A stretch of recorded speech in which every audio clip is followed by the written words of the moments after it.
Albert Einstein के दिमाग में ऐसा क्या खास था जो एक डॉक्टर अल्बर्ट आइंस्टाइन के दिमाग को 24 घंटे अपने पास रखता था? और क्यों खास था अल्बर्ट आइंस्टीन का दिमाग? आइए देखते हैं। इस वीडियो में 18 अप्रैल साल 1955 में महान वैज्ञानिक अल्बर्ट आइंस्टाइन अपना दम तोड़ देते हैं। अल्बर्ट आइंस्टाइन ये बात भली भांति जानते थे कि उनका दिमाग इस सदी का सबसे जीनियस दिमाग है। आइंस्टाइन नहीं चाहते थे कि उनके मरने के बाद उनके शरीर पर कोई भी वैज्ञानिक शोध करे।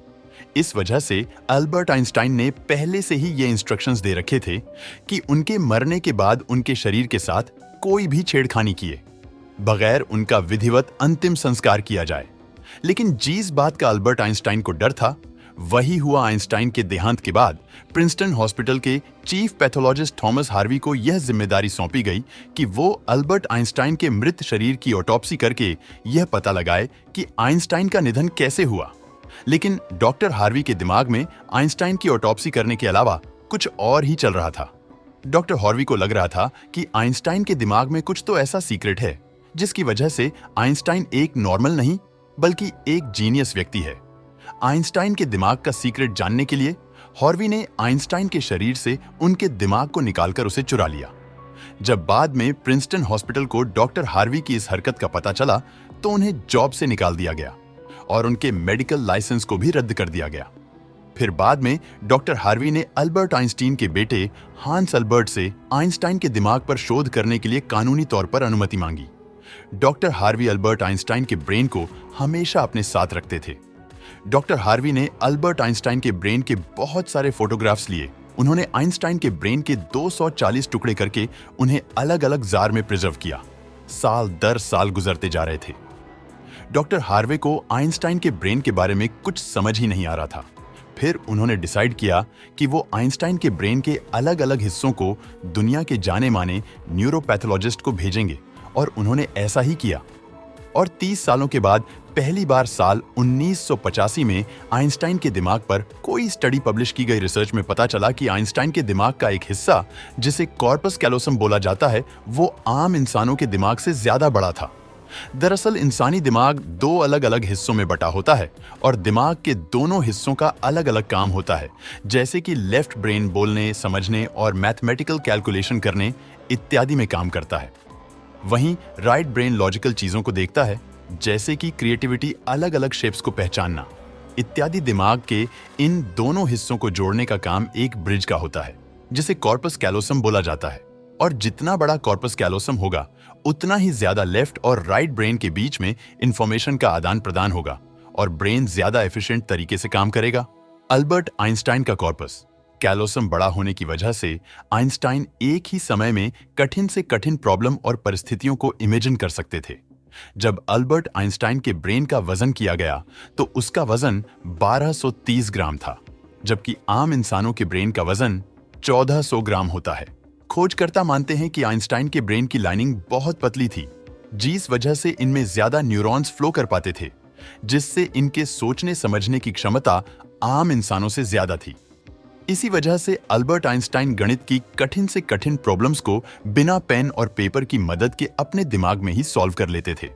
लेकिन यहां पर सबसे बड़ा सवाल यह आता है कि क्या अल्बर्ट आइंस्टाइन का दिमाग बाद में इस तरह से डेवलप हुआ या वो जन्म से ही इस तरह का दिमाग लेकर पैदा हुए थे? अगर अल्बर्ट आइंस्टाइन के बचपन की बात करें तो बचपन में आइंस्टाइन एक जीनियस नहीं बल्कि एक मंद बुद्धि बालक थे। जब आइंस्टाइन का जन्म हुआ था तो डॉक्टर्स ने यह नोटिस किया कि अल्बर्ट आइंस्टाइन के दिमाग का साइज अन्य बच्चों के मुकाबले बड़ा था और अपने जन्म के लगभग 4 सालों तक अल्बर्ट आइंस्टाइन बोल भी नहीं पाते थे। वहीं नॉर्मली बच्चे 1 से 2 सालों में बोलना सीख लेते हैं। इस बात को लेकर आइंस्टाइन के माता पिता बहुत ही ज्यादा चिंतित रहते। लेकिन एक दिन चमत्कार हो गया। जब आइंस्टाइन अपने माता पिता के साथ खाना खा रहे थे तो उनके मुंह से पहली बार एक शब्द निकला कि सूप बहुत गर्म है। माता पिता को बहुत हैरानी हुई, लेकिन वो खुश बहुत हुए। जब आइंस्टाइन स्कूल पढ़ने जाते तो वो अपने दोस्तों के मुकाबले बहुत ज्यादा कमजोर थे। वो मैथ और फिजिक्स को छोड़कर किसी ना किसी सब्जेक्ट में अक्सर फेल हो जाया करते थे। अल्बर्ट आइंस्टाइन चीजों को लॉजिकली तो समझते थे, लेकिन उनकी याददाश्त बहुत कमजोर थी।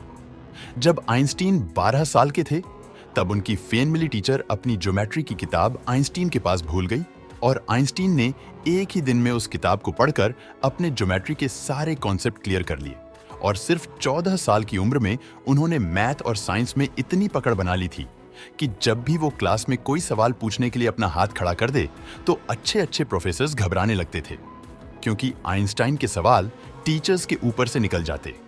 एल्बर्ट आइंस्टाइन का ब्रेन एक जीनियस ब्रेन था। 26 साल की उम्र में एल्बर्ट आइंस्टाइन ने अपने 4 रिसर्च पेपर्स को पब्लिश किया, जिनमें उन्होंने ब्रह्मांड को समझने का एक नजरिया दिया। एल्बर्ट आइंस्टाइन ने ब्रह्मांड के नियमों को एक छोटी सी समीकरण में बांधने का अपना एक लक्ष्य बना लिया और उन्होंने एक फेमस समीकरण दुनिया के सामने प्रस्तुत किए। पर बाद में एल्बर्ट आइंस्टाइन को बहुत दुख हुआ कि उन्होंने इस समीकरण को दिया, क्योंकि इसी समीकरण के आधार पर बाद में परमाणु बम को बनाया गया।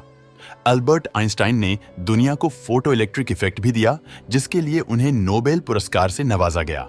दरअसल आइंस्टाइन के सामने अगर कोई भी प्रॉब्लम आती तो आइंस्टाइन उस प्रॉब्लम का हल निकालने के लिए उसकी जड़ तक जाते और बार बार अपने दिमाग से कठिन परिश्रम करवा के उन्होंने अपने दिमाग को इस लेवल तक विकसित कर लिया कि उन्हें 20वीं सदी का सबसे जीनियस व्यक्ति होने का दर्जा प्राप्त हुआ। एल्बर्ट आइंस्टाइन का जीनियस दिमाग आज भी अमेरिका के दी मटर म्यूजियम में प्रिजर्व करके रखा गया है। दोस्तों, वीडियो पसंद आया हो तो लाइक और शेयर करें।